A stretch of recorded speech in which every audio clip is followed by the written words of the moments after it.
fox knew her last cub would be waiting for her at the first tree. She was almost there. The rain cascaded onto the jade valley where the entrance to the tree was. Life was protected there, because that's where life began. It was now only a mother and a daughter left. Items from my life still dotted the ground as she moved closer to her destination and destiny.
At the end of high school, I felt something I hadn't felt in a long time. Drive. I looked into the best architecture schools on the West Coast, then got a dose of reality when looking at other students' portfolios and the high cost of tuition. I still wanted to be something, to be the next Alvaro Siza, and to make those thousands of sketches worth something in my grand history. But now even an internship sounds impossible. Siza helped me understand how essential emotion is in architecture, and he also said light is the real composer of space.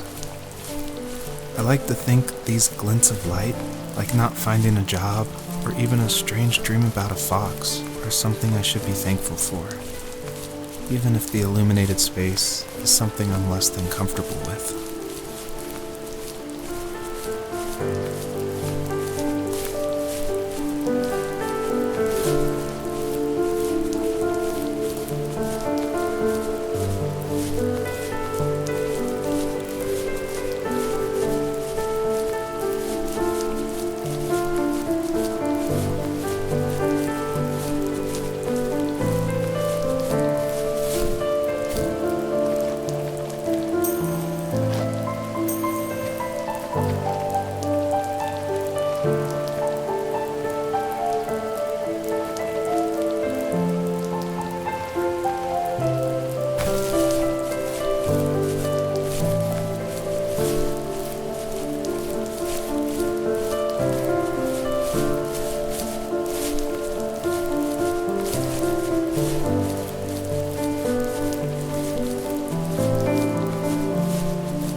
My dad was super supportive with my college plans, to a point.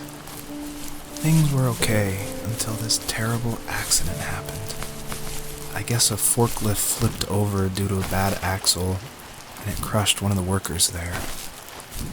My dad didn't eat for days, even though he wasn't directly involved. It devastated him.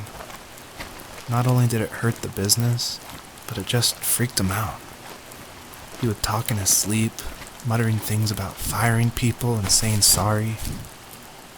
One fateful day he approached me, said that since my school search wasn't going well, I should finally be a man and take over the family business. He said one day he was going to die, and that all of his work, sacrifice, and even that man's life would be wasted in vain. I just lost it. Teenage me just exploded at the thought. I screwed up. I said things I shouldn't have. He was having a crisis, and I pretty much spit in his face.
Was that the last time you talked to him?